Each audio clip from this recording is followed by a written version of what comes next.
श्रीगुरुभ्यो नमः। हरि ओम। ओम नमो भगवते वासुदेवाय।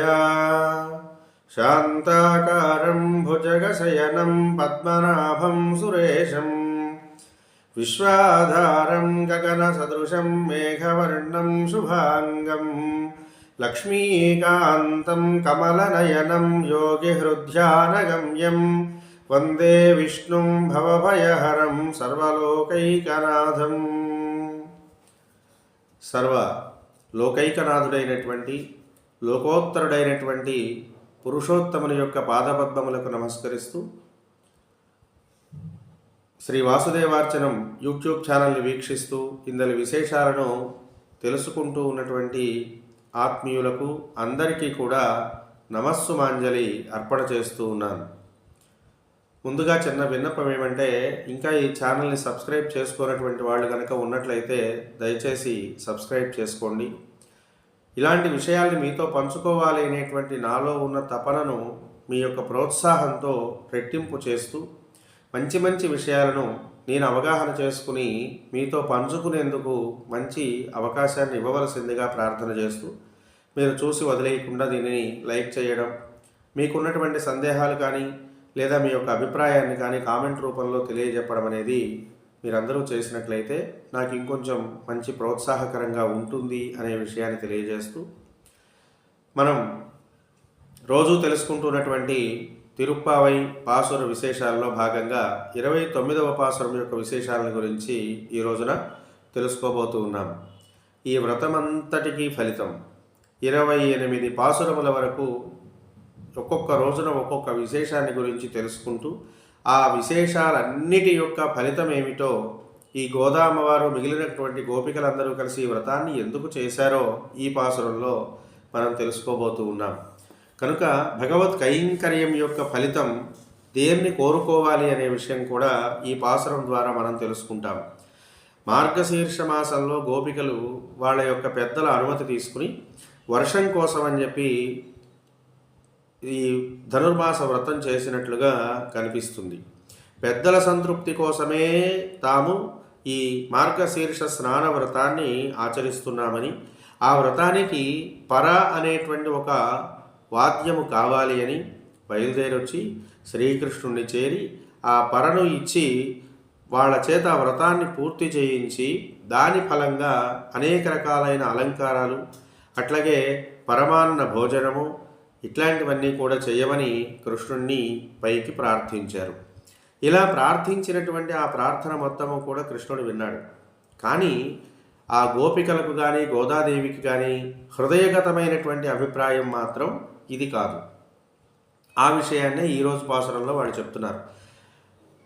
మరి ఏమిటయ్యా వాళ్ళలో ఉన్నటువంటి విషయం అంటే, శ్రీకృష్ణుడితో కలిసి ఎటువంటి ఎడబాటు లేకుండా ఆయనకు పూర్తి స్థాయిగా కైంకర్యము చెయ్యాలి అనేటువంటి ఆకాంక్ష మాత్రమే వాళ్ళ హృదయంలో ఉన్నది. దానికి ఇవన్నీ కారణాలుగా చూపిస్తున్నారు అంతవరకే. అంతేకాని అసలు కోరిక ఏమిటంటే, ఎడబాటు లేనటువంటి సేవాభాగ్యం కృష్ణుడి దగ్గర కావాలి.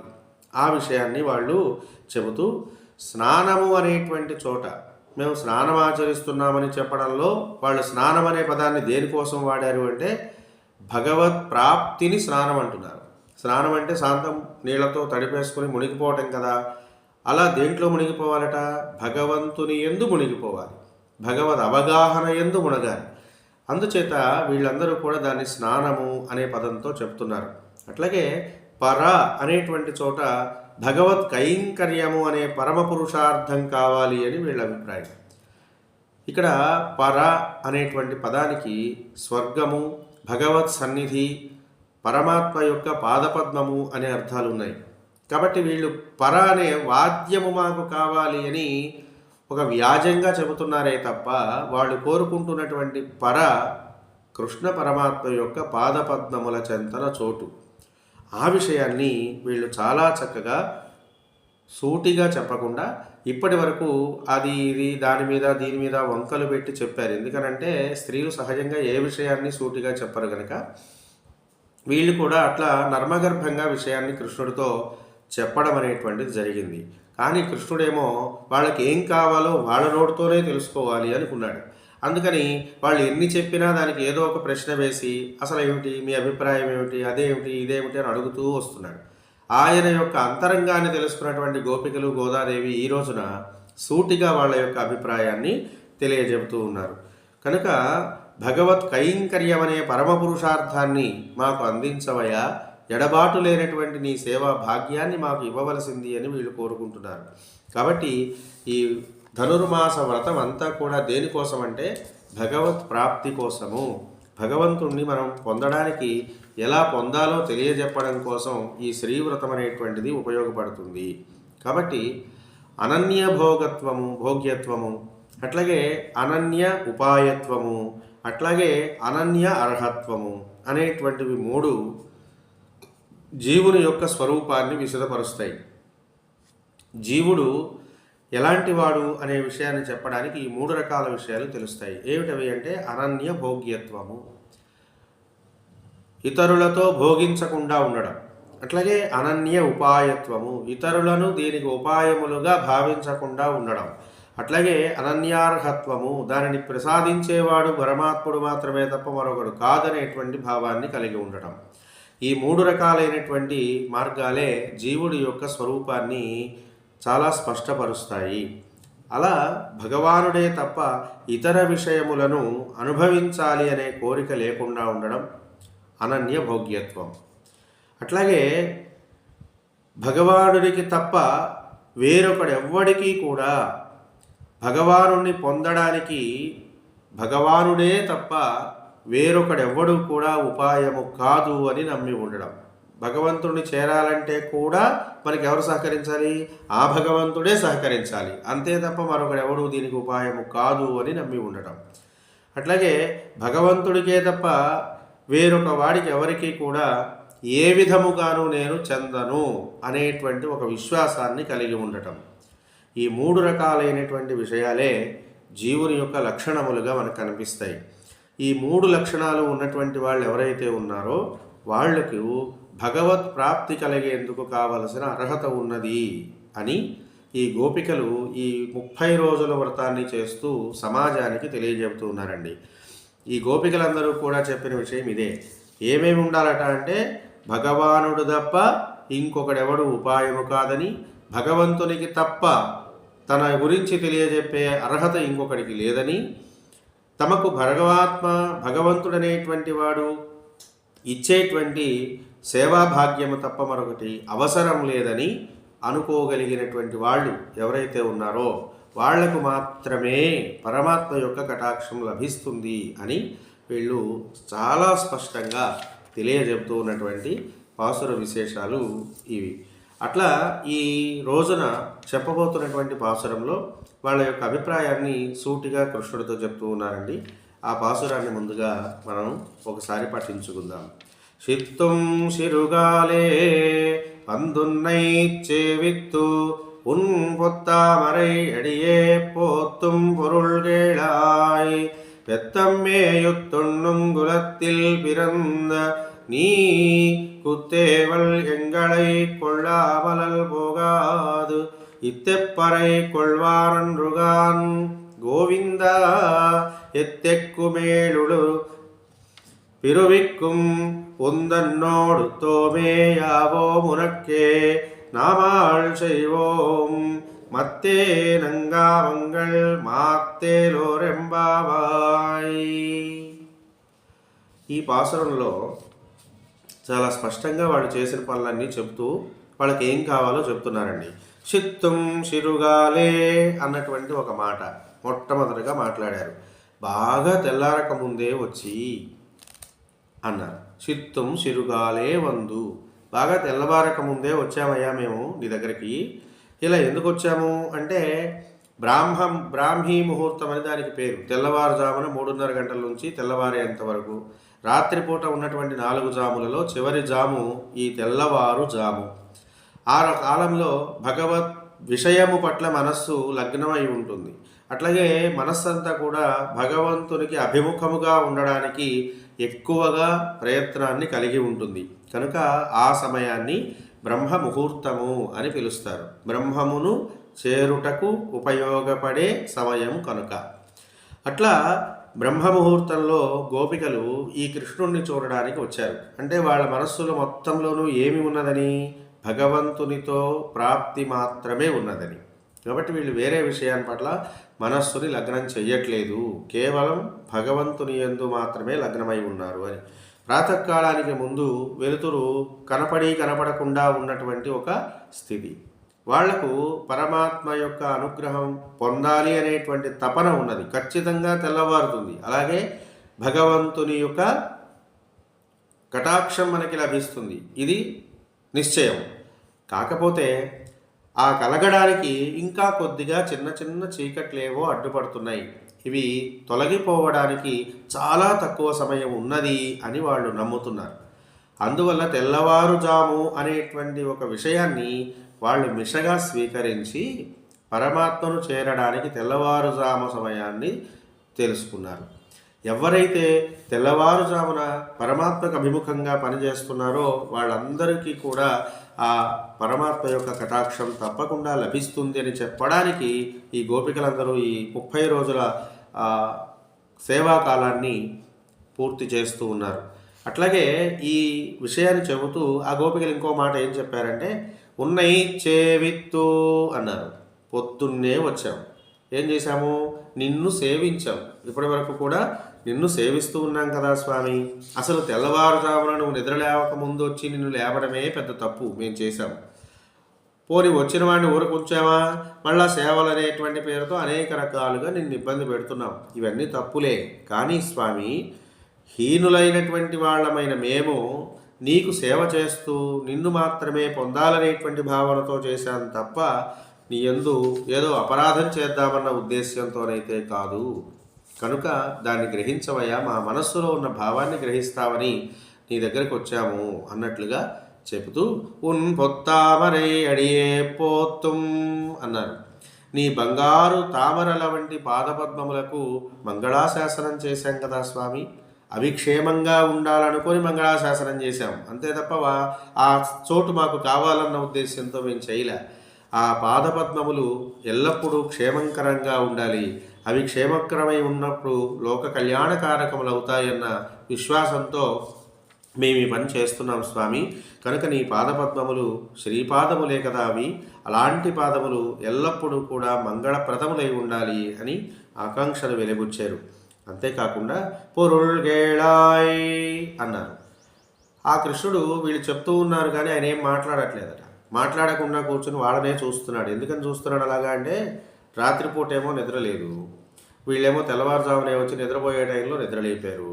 బాగా అలసిపోయి బడలిపోయి ఉన్నటువంటి శరీరాలు. వాటితో పాటు కృష్ణుడిని ఎప్పుడెప్పుడు చూస్తామా అన్న ఉద్దేశ్యంతో ఎదురు చూస్తూ వచ్చినటువంటి వాళ్ళ యొక్క ఎర్రబారినటువంటి కనులు. అట్లాగే నిలిపడి ఉన్నటువంటి గోపికలందరూ కూడా మాట్లాడుతూ ఉన్నప్పుడు వాళ్ళ మాటలకు అనుగుణంగా కదులుతున్నటువంటి అందమైన వాళ్ళ యొక్క కనులు, వాటితో పాటు వణుకుతున్నటువంటి అధరములు, వాళ్ళలో ఆ పెదవుల మధ్య నుండి విడువడుతున్నటువంటి మాటలలో ఉన్న తీయదనము, అట్లాగే వాళ్ళ యొక్క కాలి అందెల రవళులు, ఇవన్నీ కూడా కృష్ణ భగవానున్నట ఆకట్టుకుని ఆయన పరధ్యానంగా ఉన్నాడేమో అనే భావన వీళ్ళకి కలిగిందట. మా సౌందర్యాన్ని చూస్తూ, ఇప్పుడు మనం కూడా అంతే కదండి, ఎవరైనా మంచిగా మాట్లాడుతున్నారనుకోండి, వాళ్ళని చూస్తూ మనం ఏం చేస్తాము? ముగ్ధులమైపోయి వాళ్ళనే చూస్తూ ఉంటాం. వాళ్ళు చెబుతున్న విషయాన్ని వింటున్నామా వినమా అని వాళ్ళకే సందేహం కలుగుతుంది. అట్లా ఉన్నప్పుడు కృష్ణుడు కూడా ఇలా ఉన్నాడు. ఆయన్ని చూసి వాళ్ళు వింటున్నాడో లేదో అనుకున్నారట. అనుకొని ఏమంటున్నారు? పారుల్గేళాయ్ అన్నారు. ఏమయ్యా, మేము మంగళం పాడాం కదా నీ పాదాలకి అన్నారు. ఆ పాడినటువంటి దానికి అర్థం చెబుతాం, విను, వింటున్నావా అన్నట్లుగా విను అని చెబుతున్నారు.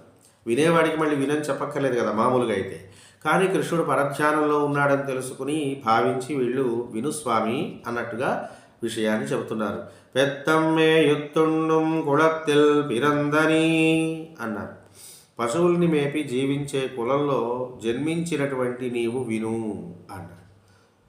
ఇక్కడ ఎందుకు నీచమైన ఉపమానం చెబుతున్నారు? పశువులను పెంచి పోషించి జీవించే కులంలో పుట్టావని వాళ్ళతో సమానంగా స్వామిని ఎందుకు చూస్తున్నారంటే, నువ్వు మాతో సమానంగా మా వంశంలోనే పుట్టేవు, అందుకనే నీ దగ్గరికి రాగలిగామయ్యా మేము. అంతే తప్ప మహారాజులా ఉన్నటువంటి రామచంద్ర దగ్గరికి మేము వెళ్ళలేకపోయాం కదా, వెళ్ళలేదు కదా. అట్లాగే ఇంకేదో గొప్పగా ఉన్నటువంటి పరమాత్మ దగ్గరికి మేము వెళ్ళాలంటే వెళ్ళగలమా? వెళ్ళలేం కదా. నువ్వు మాతో పాటు పుట్టి మాతో పాటు పెరిగి మాతోనే జీవిస్తూ ఉన్నటువంటి వాడివి గనక నీ దగ్గరకు వచ్చాం. కనుక ఓ పసల కాపరి అయినటువంటి ఓ కృష్ణ, మా మాట వింటున్నావా, వినవా అన్నారు. ఎంత చక్కగా మాట్లాడుతున్నారో చూడండి. కృష్ణుడు ఎక్కడ గాడి తప్పి తమను కటాక్షించనని అంటాడో అని ఆ మాట అనకుండా ఉండడానికి వీలైనంత ప్రయత్నం చేస్తున్నారు. నీవు మాతో పాటే ఉన్నావు కనుక మేము ఎక్కడెక్కడికో వెళ్ళలా, నీ దగ్గరికే వచ్చావు. నువ్వు మాతో పెరిగావు, మా చెలికాడిలా ఉన్నావు కనుక నువ్వైతే మా బాధను అర్థం చేసుకుంటావని నీ దగ్గరికి వచ్చామన్నట్లుగా మాట్లాడుతున్నారు. కుత్తే వళ్యంగళై కొళ్ళామల్ పోగాదు. సూటిగా విషయం చెప్పేస్తున్నారు. ఎందుకని అంటే, ఏమయ్యా నువ్వు వింటున్నావు కదా, మేము చెప్తున్నటువంటి మాటలు మీకు అర్థమవుతున్నాయా? పై మాటలే అర్థమవుతున్నాయా? అసలు మా అంతరంగం ఏదో నీకు అర్థమైందా? అర్థం కాయినట్టు లేదే. కాబట్టి నువ్వు ఏదో మా నోట్లోంచి వినాలనుకుంటున్నట్లు ఉన్నావు కనుక చెప్తున్నాము, విను. నీ కుత్తేవల్ ఎంగళై కొళ్ళామల్ పోగాదు అన్నారు. నీ అంతరంగ కైంకర్యాలలో మమ్మల్ని పరిగ్రహించక తప్పదు అని స్పష్టంగా చెప్పేస్తున్నారు. నీ ఆంతరంగికమైనటువంటి సేవలు కైంకర్యాలలో మమ్మల్ని వదిలిపెట్టి నీవు ఉండడానికి వీల్లేదు. నీ ఆంతరంగిక కైంకర్యాలలో కూడా మాకు అవకాశం ఇవ్వవలసింది అని కోరుకున్నారు. ఏమిటయ్యా అవన్నీ అంటే, ప్రసాద పాత్రను తీసుకురావడానికి భోజనం చేస్తాడు కదా స్వామి. ఆ స్వామి తీసుకుంటున్నటువంటి ఆ భోజన పాత్రని తెచ్చివ్వడం, అట్లాగే హారతి ఇవ్వడం, అట్లాగే ఉత్తరీయాన్ని అందించడం, చామరం వేయడం, తాంబూలాన్ని అందించడం, పాదములొత్తడం, ఇట్లాంటి ఆంతరంగిక కైంకర్యాలలో మమ్మల్ని నియమించి మేము చేసేటువంటి ఆ సేవను నువ్వు స్వీకరించాలి. నీ దాస్యంలో ఉన్నటువంటి రుచిని తెలుసుకుని ఆగలేనటువంటి ఆవేదనతో మేమందరం కూడా వచ్చామయ్యా. కనుక నిన్ను విడిచి ఉండలేక కృషించినటువంటి మా శరీరాలను ఒక్కసారి చూడు, ఎంత కృషించిపోయామో. నిన్ను విడిచి ఉండలేనటువంటి తత్వం చేత మాకు కలిగిన బెంగ మమ్మల్ని ఇలా చేసింది స్వామి. కనుక ఇలాంటి స్థితిలో ఉన్న మమ్మల్ని నీ కైంకర్యంలో నియమించకుండా నువ్వు ఉండవద్దు. దానికోసమే మేము ఈ వ్రతం చేస్తున్నాము. లౌకికములైనటువంటి అన్నపానాదుల ధారకాలు స్థితిని పోగొట్టావు. మాకు అన్నం తినాలని కానీ నిద్రపోవాలని కానీ ఇట్లాంటివన్నీ పోగొట్టేశావు. నీ మీద ఉన్న వ్యామోహం అనేటువంటి ప్రేమ చేత, నీ మీద ఉన్నటువంటి భక్తి భావన చేత అవన్నీ మేము ఏనాడో మర్చిపోయాం. భోజనం చేయాలనుకోలేదు, ఆహారం తీసుకోవాలనుకోలేదు, నీళ్లు తాగాలనుకోవట్లేదు. ఇవన్నీ మా నుండి భౌతికంగా ఉండే లౌకికమైన వ్యవహారాలన్నీ మా నుండి దూరం అయిపోయినాయి. కాబట్టి నీ సౌందర్యాన్ని చూడకుండా ఉండలేని ఒక స్థితికి మేము వచ్చేసాం. కనుక నువ్వు కూడా మమ్మల్ని వదిలిపెట్టి ఉండగలవా స్వామి? ఉండలేవు కదా. నీ కైంకర్యమే మాకు జీవనము. కనుక ఆ జీవనమైనటువంటి నీ కైంకర్యాన్ని మాకు ప్రసాదించవయ్యా అని చెప్పి ఆ కృష్ణుణ్ణి ప్రార్థన చేస్తూ నీ ఆంతరంగిక కైంకర్యాలలో మమ్మల్ని నియోగించమని వేడుకున్నారు. ఇంకా అంతటితో ఊరుకోకుండా ఈ మాటలు మాట్లాడుతున్నటువంటి ఆ కృష్ణుడిని చూసి మాట్లాడుతున్నారు వీళ్ళు. కృష్ణుడు అంటున్నాడు, మీరు చెప్పిన ప్రకారం మిమ్మల్ని ఆంతరంగిక కైంకర్యాలలో నియమిస్తాను సరే, కానీ మీరు కూడా మమ్మల్ని కోరినటువంటి పర అనేటువంటి వాద్యాన్ని అడిగారు కదా మీరు, అది కూడా ఇస్తాను, తీసుకోండి. మీరు ఎన్నోసార్లు కావాలని కోరారు కదా అన్నాడు. అప్పుడు ఆ గోపికలందరూ కూడా కృష్ణుడితో మళ్ళీ చెప్తున్నారు. ఏమని అంటే, ఇత్తెప్పరై కొల్వానన్రుగాన్ గోవింద అని. ఈనాడు మేము పర అనేటువంటి దాన్ని తీసుకునే వాళ్ళము కాదు స్వామి. గోవింద తెలుసుకోవా, ఇప్పటికీ ఇంకా అర్థం కావట్లేదా? మా నోటి నుండి వచ్చినటువంటి పర అనే పదానికి అర్థం నీకు అర్థం కాలేదా అన్నట్లుగా మాట్లాడుతున్నారు. ఇంతకాలము కూడా మేము పర అంటూ ఉన్నటువంటిది ఊరి వాళ్ళందరికీ సరిపడినట్లుగా ఉండాలని చెప్పాం. పెద్దవాళ్ళ నుంచి అనుమతి రావాలంటే వాళ్ళకి ఇష్టమైంది ఏదో చెప్పాలి, అందుకని చెప్పామే తప్ప మాకు కావాల్సింది ఆ పర కాదయ్యా అని చెప్పేస్తున్నారు. మేం కోరుకునేటువంటిది ఆ పర కాదు. ప్రియుడి వద్ద అభిమత విషయాన్ని ఆవిష్కరించేటప్పుడు, తనకి ఇష్టమైనటువంటి వాళ్ళ దగ్గర మనస్సులో ఉన్న విషయాన్ని తెలియజెప్పేటప్పుడు స్త్రీలు వ్యంగ్యంగా మాట్లాడతారు కదా. అట్లా దాని వాచ్యార్థాన్ని కాకుండా ఆంతరంగికమైనటువంటి ధ్వనిని గ్రహించాలి. నువ్వు వేటి వెంట తిరిగావో వాటి లక్షణాలు నీకు వచ్చినట్టున్నాయ్యా కాస్త. అందుకని ఆంతరంగిక విషయం తెలుసుకోవట్లేదు, వాచ్యార్థాన్ని మాత్రమే తెలుసుకుంటున్నావు, సూచ్యార్థాన్ని గ్రహించట్లేదే అని ఒక రకంగా ఆక్షేపిస్తున్నారు. గోవింద అన్నారు. గోవింద అంటే గోవుల వెంట తిరిగి వాటి లక్షణాన్ని పొందినవాడనే అర్థంలో వీళ్ళు మాట్లాడుతున్నారు. ఎంత చక్కగా మాట్లాడారో చూసారండి. గోవుల వెంట తిరుగుతాడు కనుక వాటి లక్షణం వచ్చింది. ఆలోచన లేదా నీకు? కొంచెం లోతుకెళ్ళి ఆలోచించట్లేదా? అనేది మాకేంటయ్యా ఉపయోగం? అది తీసుకెళ్ళి వాళ్ళందరికీ ఇస్తాము, ఏంటి ఉపయోగం మాకు? ఏం లేదు కదా. కానీ మేము కోరుకుంటున్నది అది కాదు, వాచ్యార్థం మాత్రమే అది అని వీళ్ళు చాలా చక్కగా చెప్పేశారు. చెబుతూ, మా మాటలలో ఉన్నటువంటి ధ్వనిని నువ్వు గ్రహించలేకపోయావయ్యా, నీవు నీ అంతరంగిక కైంకర్యంలో మమ్మల్ని స్వీకరింపకుండా ఉండొద్దు, నీ ఆంతరంగిక కైంకర్యాలలో మమ్మల్ని స్వీకరించు. మేము నిన్ను విడిచి వేరే దాన్ని దేన్ని కూడా స్వీకరించి వెనక్కి వెళ్ళము. కనుక కోరుకొని గోవులను కాపాడి నువ్వు ఆర్జించుకున్నటువంటి పేరు సార్థకం చేసుకునేలా ఉన్నావే. ఎన్నాళ్ళు వాటి వెనకాల తిరిగావు కదా, అందుకని వాటి లక్షణాలు ఏమైనా వచ్చి మమ్మల్ని పట్టించుకోవాలనిపించట్లేదా, లోతుగా ఆలోచించాలనిపించట్లేదా అని వీళ్ళు చెప్తున్నారు. 3 సార్లు వీళ్ళు గోవింద గోవింద గోవింద అని మొత్తం పాసురాల్లో స్వామిని కీర్తించారండి. ఇలా కీర్తించినప్పుడు మళ్ళీ వాళ్ళకి అనుమానం వచ్చింది. అరే గోవింద అని అన్నాం కదా, నన్ను కాదనుకుంటాడేమో కృష్ణుడు అనుకున్నారు. ఎందుకని అంటే ఈ గోవింద అనేటువంటి పదం అనేక రకాలైనటువంటి విషయాలను సూచిస్తుంది. ఇక్కడ అందుకోసమే వీళ్ళు ఏమంటున్నారంటే పశువులను మేపి బతికే కులంలో జన్మించిన గోవింద అని స్పష్టంగా చెప్తున్నారు, నిన్నే అని చెప్పడానికి. ఇక్కడ గోవు అంటే భూమి అని అర్థం కూడా ఉంది. కాబట్టి అక్కడ భూమి అనేటువంటి దానిని కాపాడినటువంటి వాడు. వరాహావతారంలో భూమిని ఎత్తాడు కదా గోవిందుడు స్వామి.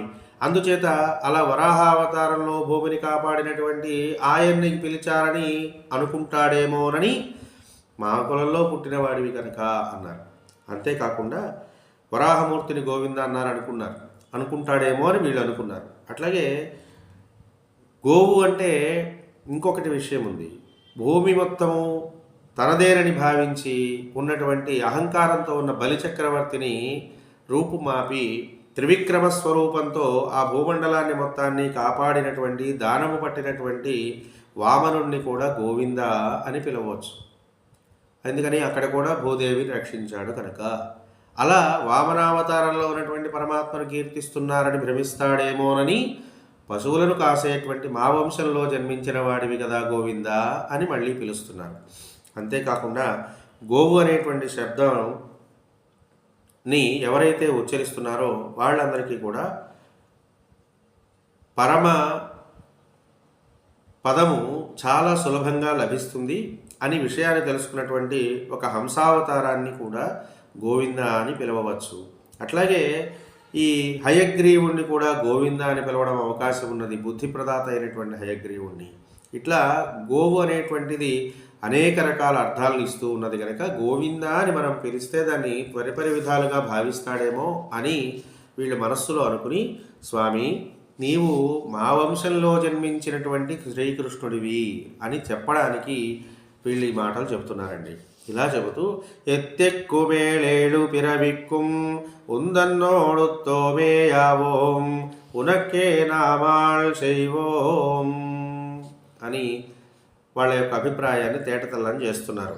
ఏనాటికి 7 జన్మలకి నీతోనే బంధుత్వం కలవాళ్ళము కావాలి, నీకే మేము దాస్యం చెయ్యాలి, ఇంకెవ్వరితోనూ మాకు బంధుత్వం అవసరం లేదు, ఇంకెవరికి మేము దాస్యం చెయ్యము, కేవలం నీకు మాత్రమే దాస్యం చేస్తాము, నీకు మాత్రమే మేము బంధువులుగా ఉండాలి, నీవు మాత్రమే మాకు బంధువులుగా ఉండాలి తప్ప అని కృష్ణుడితో బంధుత్వం ఎలాంటిది కావాలో కూడా వీళ్ళు చెప్పేస్తున్నారు.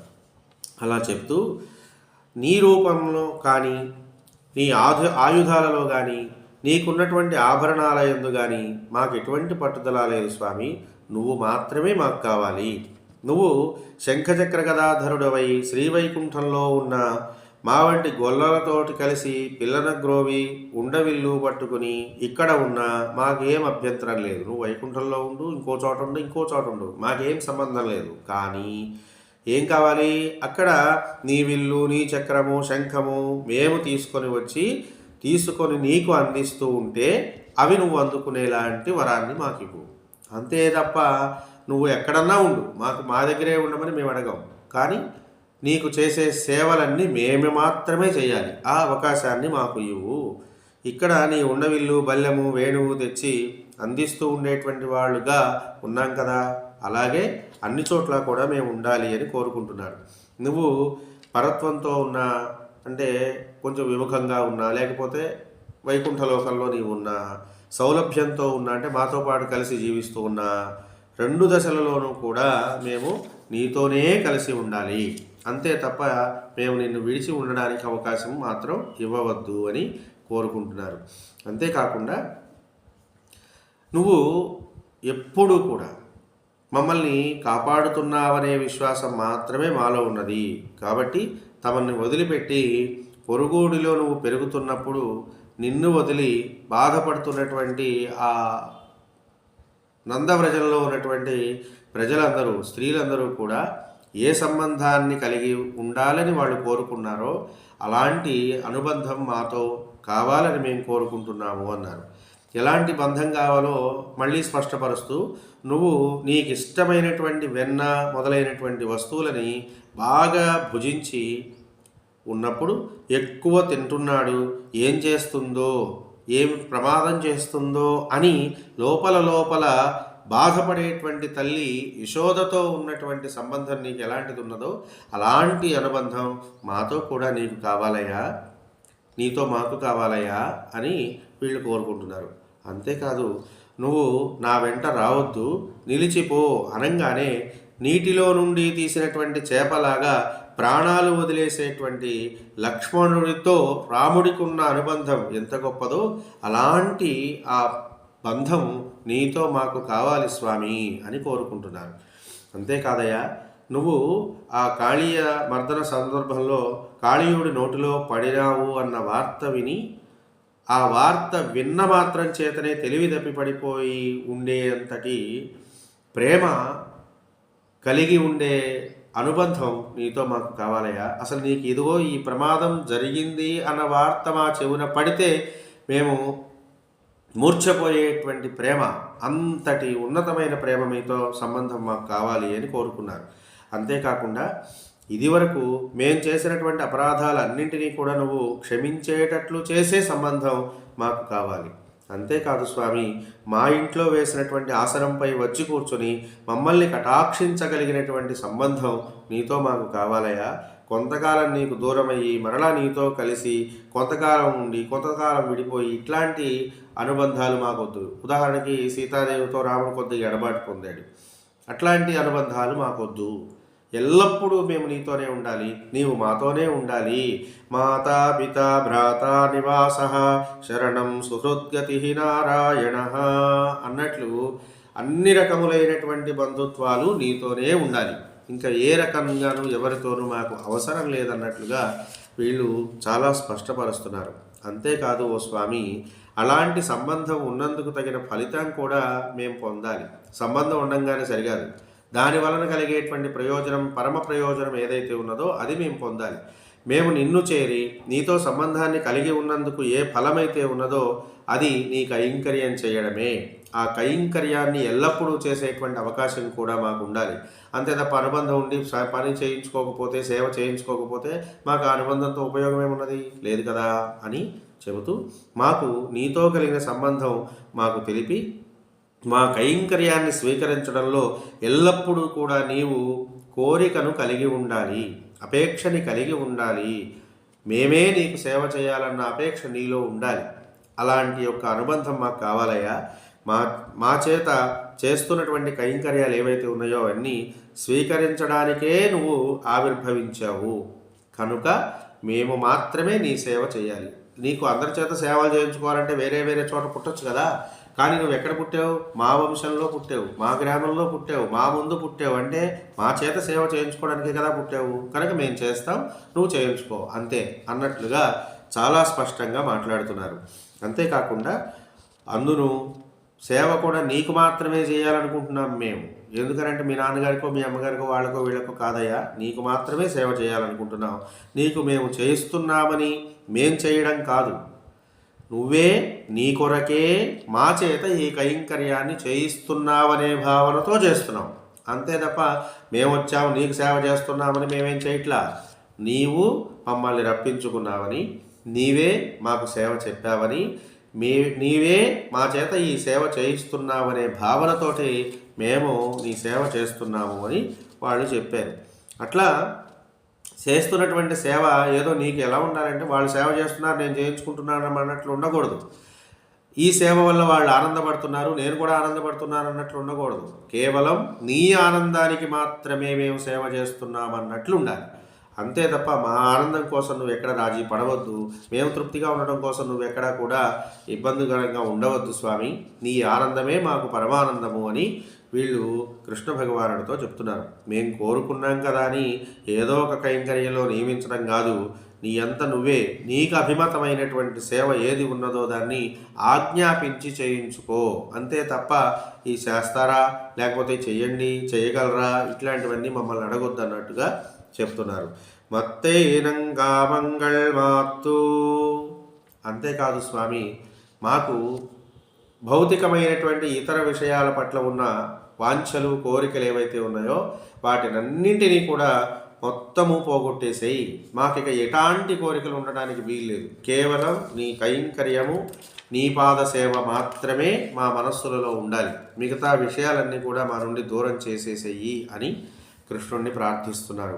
మాకు ప్రాపకము నీవే, శరణ్యుడవు నీవే, మాకు రక్షకుడవు నీవే, అన్ని రకాలైనటువంటి భావాలు నీవు అనే మాత్రమే మా మనస్సులో ఉండాలి. మిగతా ఏ కోరికలు కూడా మాలో ఉండడానికి వీల్లేదని స్వామిని ప్రార్థన చేస్తున్నారు. అంతేకాకుండా నీతో కలిసి ఉండి సేవలు చేసేటప్పుడు ఆ ఆనందం నీకు మాకు కూడా సమానమనే బుద్ధి రాకూడదు. ఈ ఆనందం నీకు మాత్రమేననే భావన మాలో ఉండాలి. అట్లా నువ్వు సేవ నా చేత చేయించుకోవయా మా చేత అని వాళ్ళు ఆ కృష్ణుడిని ప్రార్థిస్తున్నారు. భగవంతుడి యొక్క కైంకర్యంలో ఎప్పుడు కూడా అండి నాది అనే భావం కానీ నా కొరకు అనే భావం కానీ ఉండకూడదు. నాది అని కానీ నా కోసం అని కానీ మనం చేస్తే అది ఖచ్చితంగా ఉపయోగపడదు, పరమాత్మ కటాక్షం మనకి లభించదు. ఆ విధంగా నాది మాది అనే భావాలు, నేను చేస్తున్నాననే భావాలు ఉంటే భోజనంలో ఎలాగైతే ఒక పురుగు పడితే అది తినడానికి పనికిరాదో అట్లాగే పరమాత్మతో పొందాలనుకుంటున్నటువంటి ఆనందానుభూతి అపవిత్రమైపోతుంది ఈ భావదోషం చేత. అందువల్ల భగవానుడి కొరకే భగవానుడే చేయించుకుంటున్నాడనే భావనతో నువ్వు ఉండాలి. ఏ పని చేసినా, ఏ పూజ చేసినా, ఏ కైంకర్యం చేసినా ఆ స్వామి నన్ను నియోగించి ఈ పని చేయించుకుంటున్నాడు అనుకోవాలి. అట్లా కనుక నువ్వు చేసినట్లయితే అది ఉపయోగపడుతుంది కదా స్వామి, కనుక మనస్సు తెలుసుకో అని ప్రార్థన చేస్తున్నారు. అంతేకాకుండా అండి ఈ పాసురంలో ఇంకో గొప్ప విశేషం ఉంది. ఏమిటంటే నారాయణ మంత్రం అనేటువంటిది చాలా గొప్పది అని మనకు వీళ్ళు చెప్పారు. అసలు పాసురం ప్రారంభంలోనే వీళ్ళు నారాయణనే నమక్కే అంటూ మొదలుపెట్టారు. కనుక ఈ అష్టాక్షరీ మంత్రం యొక్క గొప్పతనాన్ని చెబుతుంది ఈ పాసురం అంతా కూడా. ఎలా చెబుతోంది అని అంటే గోవిందా నీకు అన్నారు కదా, అలా అనడం చేత సర్వ జగత్కారణుడైనటువంటి వాడు, సర్వ జగత్తుకి రక్షకుడైనటువంటి పరమాత్మకే అనే మాట ఆ అనే అక్షరం చెప్పే అర్థాన్ని సూచిస్తోంది. ప్రణవంలో ఉన్న అకారం సర్వజగద్రక్షకుడైనటువంటి పరమాత్మకు అనే అర్థాన్ని ఇస్తుంది. కనుక ప్రణవంలో ఉన్న అకారాన్ని సూచిస్తుంది గోవింద నీకు అని వీళ్ళు మాట్లాడటంలో. అట్లాగే నీకే అని వీళ్ళు ఏమన్నారు, ఏ అనేటువంటి అక్షరంతో దాన్ని పూర్తి చేశారు. అట్లా ప్రణవంలో ఉన్నటువంటి ఏ అనేటువంటి ఆ అక్షరం చేత ప్రణవగతమైనటువంటి ఉవర్ణం అనేటువంటిది చెప్పబడుతోంది ఊ. ఇలా ఊ అనేటువంటిది సూచిస్తోందంటే దాని అర్థం ఏమి చెప్పబడుతోందంటే వేరే ఎవరికైనా కానీ తనకు కానీ చెందకుండా పరమాత్మకు మాత్రమే చెందినవాడు అని ఊ అనే వర్ణం సూచిస్తుంది. కాబట్టి నేనున్నానంటే నేను నాకు చెందినవాడిని కాదు, పరమాత్మకు చెందినవాడిని అని మాత్రమే ఉదాహరణ. ప్రణవంలో ఉన్న ఉకారము దాన్ని సూచిస్తుంది. మేము అనుటలో ప్రణవంలో ఉన్నటువంటి మకారం యొక్క మా అనేటువంటి తత్వం కూడా వ్యక్తీకరించబడుతోంది. ఇదేం చేస్తుందట అంటే జీవన సమూహం సూచిస్తోంది. దీనివల్ల ప్రణవార్థం మనకి గోచరిస్తుంది. ప్రణవార్థం ఏమిటి అంటే సర్వ జగత్తుకు కూడా రక్షకుడు, ఉపాయము, అలాగే ఆ సర్వ జగత్తుకి కూడా సర్వకారకుడు పరమాత్మయే అనేటువంటి భావానికి అర్థమే ప్రణవం. కనుక ఓం అనేటువంటి ఒక ప్రణవ నాదాన్ని ఈ నీ కొరకు, గోవింద నీకు, మేము అనేటువంటి మాటలను సూచిస్తున్నారు వీళ్ళు. అంతేకాకుండా నీతో సర్వ విధములైనటువంటి బంధుత్వములను కలవారము అన్నారు కదా. అలా అనడం చేత నారాయణ అనేటువంటి ఒక శబ్దం చేత సూచించబడే నారము అనేదానికి పరమాత్మతో గల విడదీయడానికి వీలు లేనటువంటి ఒక సంబంధాన్ని సూచిస్తోంది. నారాయణ అనేటువంటి పదంలో ఈ సర్వ జగత్తుతో పరమాత్మకు ఉన్నటువంటి అవ్యాజమైన విడదీయరానటువంటి ఒక బంధం అనేటువంటిది సూచించబడుతోంది. కనుక నీతో ఉండాల్సినటువంటి అనుబంధము అనేటువంటి మాటలలో వీళ్ళు నారాయణ అనేటువంటి ఒక శబ్దాన్ని సూచిస్తున్నారు. అంతేకాకుండా ఇంకొకటి నారాయణ శబ్దంలో ఉన్నటువంటి నారములకు గుర్తుగా వీళ్ళు వాళ్ళ అనుబంధాలను సూచిస్తున్నారు. అట్లాగే ఎప్పటికీ కూడా 7 జన్మలకు అని వాళ్ళు చెప్పారు కదా. అలా 7 జన్మలకు నీతో సంబంధం ఉండాలని కోరుకోవడంలో వాచిక, కాయిక, మానసికమైనటువంటి వ్యాపారములన్నిటిలోనూ కూడా సర్వదేశ సర్వకాల సర్వావస్థలలోనూ పరమాత్మకు మాత్రమే చెందవలెను అని అయా అనేటువంటి ఒక పదం చతుర్థీ విభక్తి చేత తెలుపబడేటువంటి ప్రార్థన వలన సూచించబడుతోంది. కాబట్టి అన్ని కాలముల యందు పరమాత్మకే చెంది నేను చెందవలెను అనే భావాన్ని అయా అనేది తెలుస్తోంది. నారములకు సంబంధము సూచనకమైతే అయా అనేటువంటి పదం తెలుపుతున్నటువంటి ప్రార్థనకు ఈ ఎప్పటికీ 7 జన్మాలకి అనేటువంటి పదాలు తెలియజేస్తున్నాయి. కాబట్టి ఓం నారాయణాయ అనేటువంటి పదాలు మనకు స్పష్టంగా కనిపిస్తున్నాయి. ఇట్లా సర్వమంత్రరాజమైనటువంటి మూలమైనటువంటి నారాయణ మంత్రం యొక్క అర్థాన్ని స్ఫురింపజేసే విధంగా వీళ్ళు ఈ పాసురాన్ని కూడా చెప్తున్నారు. నమః అని. నాది కాదయ్యా, అసలు ఈ జన్మ మొత్తము నీదే. ఓం నమో నారాయణాయ అనేటువంటి ఒక మంత్రం యొక్క అర్థము నాది ఏదీ లేదు, సర్వ జగత్తుకు కారకుడవు నీవే, నీవు మాత్రమే నాకు ఉపాయము, విధేయము అన్నీ కూడా అనేటువంటి ఒక భావాన్ని వీళ్ళు తెలియజేస్తూ ఆ స్వామిని ప్రార్థన చేస్తున్నారు. ఓ తండ్రి, ఎల్లప్పుడూ కూడా నీవు మాకు పరమ పదాన్ని ఇవ్వవలసిన వాడివి, పరమానందాన్ని ఇవ్వవలసినటువంటి వాడివి, జన్మ సార్థక్యాన్ని కలిగించవలసినటువంటి వాడివి నీవే. మాకు ఇతరములైనటువంటి ప్రేమలు కానీ, వాంఛలు కానీ, భౌతికమైనటువంటి ఎలాంటి కోరికలు కానీ లేకుండా చేసి నీ యందు మాత్రమే మా మనసు లగ్నమయ్యేలాగా మమ్మల్ని అనుగ్రహించవలసింది అని గోదాదేవి మిగిలినటువంటి తన స్నేహితురాందరితో కలిసి పరమాత్మకు విన్నపం చేసినటువంటి 29వ పాసురం యొక్క విశేషం ఇది. ఎంత గొప్ప విషయం చెప్తున్నారో చూడండి. లోకంలో మనమందరం కూడా పరమాత్మ సేవ చేస్తున్నప్పుడు ఏం అనుకోవాలట అంటే ఇది స్వామి నా చేత దలచుకొని చేయించుకుంటున్నాడు అని అనుకోవాలి. అంతే తప్ప నేను చేస్తున్నాను అనుకోకూడదు. అట్లా ఏ భగవత్ కైంకర్యం చేసినా ఆ భావనతో మాత్రమే చెయ్యాలి అని ఈ పాసురం తెలియజెబుతూ మనం ఏ వ్రతం చేసినా, ఏ పూజ చేసినా, ఏ రకమైనటువంటి కైంకర్యాన్ని మనం చేసినా పరమాత్మ మన చేత చేయించుకుంటున్నాడని అనుకోవాలి అన్న విషయాన్ని స్పష్టపరుస్తూ స్వామి నుండి ఏం కోరుకోవాలో కూడా స్పష్టపరుస్తోంది. నీ సేవ మాత్రమే మాకు భాగ్యమన్న భావనతోనే మనం ఉండాలి అని ఈ వ్రతం యొక్క సంపూర్ణమైనటువంటి ఫలం ఏది ఆశించబడుతోందో దానిని గోదామ్మ వారి ద్వారా మనందరికీ కూడా తెలియజెప్తూ ఉన్నారు. ఈ విషయాన్ని ఇంతటితో ముగిస్తూ ఉన్నాను. స్వస్తి సర్వేషాం సమస్త సన్మంగళాని భవంతు. స్వస్తి.